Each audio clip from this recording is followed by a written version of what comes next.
What's up, everybody?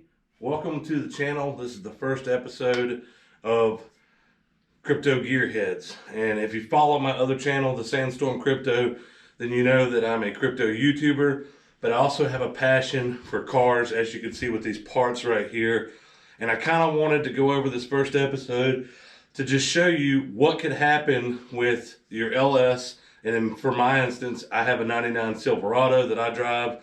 I love my truck. I don't want a new one. I just want to upgrade it and make it better. So I'm going to show you guys what happened with it and what I'm doing to fix it and some other upgrades that I'm doing to it as well. All the money that I make is based off of my crypto YouTube channel, the Sandstorm Crypto. So if you don't, if you want to learn more about crypto, go subscribe. And also, making money in crypto. So let's check out to see what happened to this head. Now, if you look here on this head right here, you will see that the top one here, this is cylinder number 7, was not getting any kind of fuel or air or fire at all. And the other 3 were on this side. This was the only side of the engine that was affected by what happened here. So I heard metal chirping going on inside the motor. So I had to figure out what exactly it was. I thought initially it was a broke rocker. If you turn this nasty old dirty head around and you take a look, when I pulled the rockers out, the rockers were perfectly fine. The valve springs were all perfectly fine. None of the valves are broke or damaged. So we got a lot of leaks, obviously, because it's covered in oil, but the chirping sound wasn't coming from the actual head. So once I pulled the head off and I started pulling the lifters out, these same 2 lifters on cylinder 7 were the problem. As you can see, when I pulled them apart, when I pulled them out, they fell apart in my hands. This is what they look like. The insides of them are gone. If I pull out one of these other lifters from one of the other cylinders, you see it's still got the guts inside it.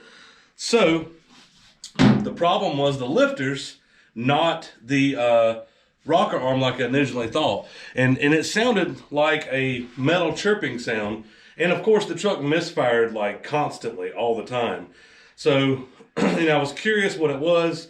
It wasn't a rocker like I thought. It happened to be the lifter. So if you're getting a constant misfire, I had done a ton of things when I first got this truck. I had upgraded all the vacuum lines. I had upgraded the brake booster. I put a new fuel pressure regulator on it. Like, I could not figure out why this thing kept misfiring. I ran a diagnostic on it.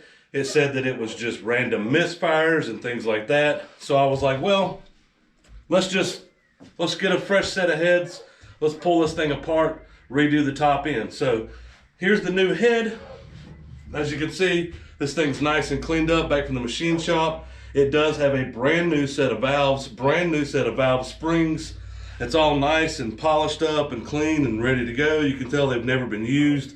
Good valve job done on them. I also got LS7 lifters and the trunnion upgrade on the rockers.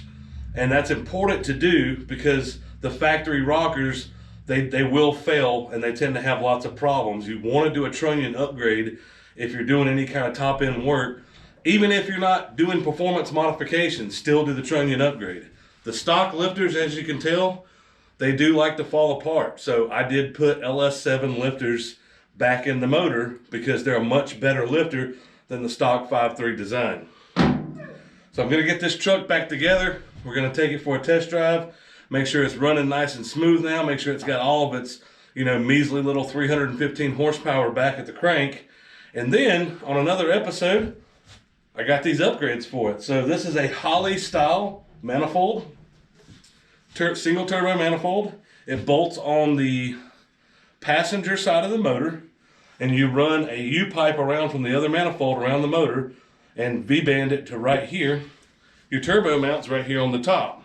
This is not an actual Holley manifold, but it is a Holley style manifold.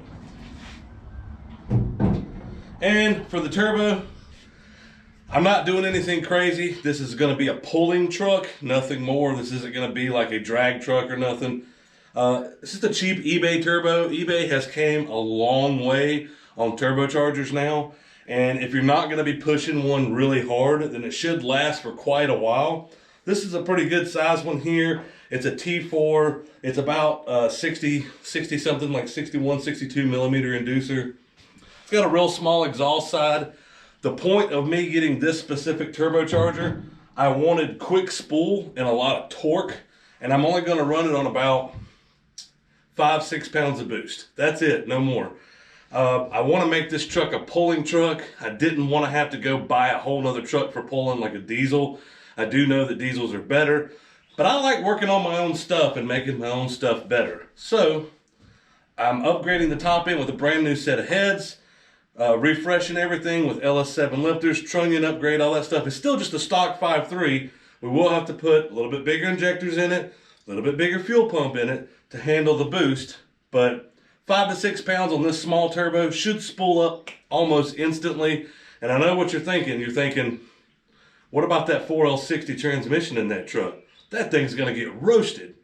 Well, the 4L60 in that truck, I already had a new transmission put in it a little while ago, and it's completely built. I know that sounds incredibly crazy. Why would you build a 4L60?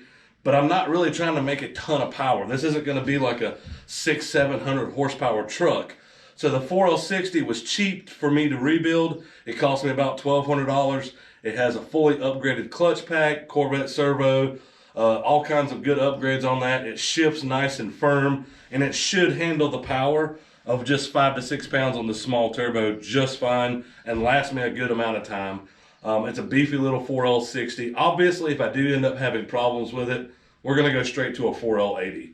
We also have a drag car that we're going to be introducing on the channel here in the next few episodes at some point. I got to drop it off. You guys will go with me. You know, I'm using a GoPro Max, and we'll drop it off at the cage shop to get a new cage done, mini tub, all that stuff.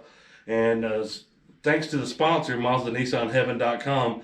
Go check them out if you're a gearhead and you need some parts. Sent me 2 5.3 aluminum Gen 4 motors, and we're going to drop those off at the machine shop to have them bored out with Darton sleeves and turned into 427 cubic inches. That will do it for the first episode. I appreciate you guys, and I'll upload some content of me working on the truck and putting these new heads and lifters in, and I'll see you guys in the next one. Thanks.